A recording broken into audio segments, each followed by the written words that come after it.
একটা হাদিস আছে, আল হিজামাতু শাফাউন মিন কুল্লি দাই, অর্থাৎ হিজামা সর্বরোগের ঔষধ। আমরা হিজামা সারা বাংলাদেশে না শুধু সারা ওয়ার্ল্ডে হিজামা করানো হয়। অনেকে হয়তো জানে না হিজামার পূর্ববর্তীতে কী কাজ এবং পরবর্তীতে কী কাজ। হিজামা করার পূর্বে ইসলামিক বিধান হলো সূরা ফাতিহা পড়ে নেবে। যে যে জায়গা স্থানটা, সেই স্থানটার মধ্যে যেখানে আমরা দিব সেই জায়গাতে সূরা ফাতিহা এবং আয়াতুল কুরসি পড়ে নেবে। ইমাম জালালউদ্দিন সুয়ুতি আর রহমত ফি তিব ওয়াল হিকমার মধ্যে উল্লেখ করছেন যে যারা হিজামা দিবে সেই স্থানটাতে সূরা ফাতিহা এবং আয়াতুল কুরসি পড়ে নেবে। আপনারা হয়তো বা অনেকে জানেন বা অনেকে জানেন না যে হিজামা অনেকে বড় প্রশ্ন হতে পারে কী ধরনের উপকার করে।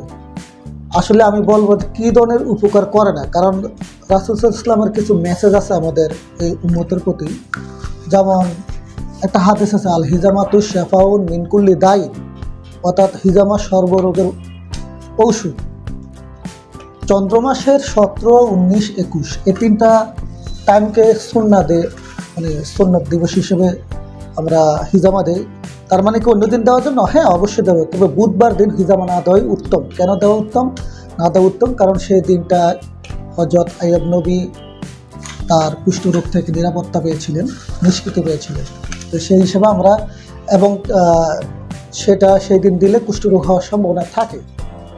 তো সেই কারণে আমরা প্রতিদিন হিজামা দিই। আপনাদের আলহামদুলিল্লাহ আমরা যাদেরই দিয়েছি সবারই রেজাল্ট ভালো। কেউ দিচ্ছে পিএলআইডি, কেউ দিচ্ছে সার্ভাইকাল স্পন্ডোলাইসিস, কেউ লয়ার লাম্বার বাটিবার যাদের আছে পেইন আছে তাদেরকে, ল ব্যাক পেইন, তারপরে প্লান্টার ফেসিলিটিস গোড়ালিতে ব্যথা তাদেরকে আমরা দিচ্ছি। যাদের ইউরিক অ্যাসিড লেভেল বেড়ে গেছে অর্থাৎ গাউট আছে তাদেরকে আমরা হিজামা দিচ্ছি। যাদের সাইনোসাইটিস আছে, নাকের এখান থেকে বিশেষ করে সাইনাস লেভেলগুলো এখানে পানি জমে, ফ্লুইড জমে, এখানে পেইন করে, তাদেরকে আমরা হিজামা দিচ্ছি।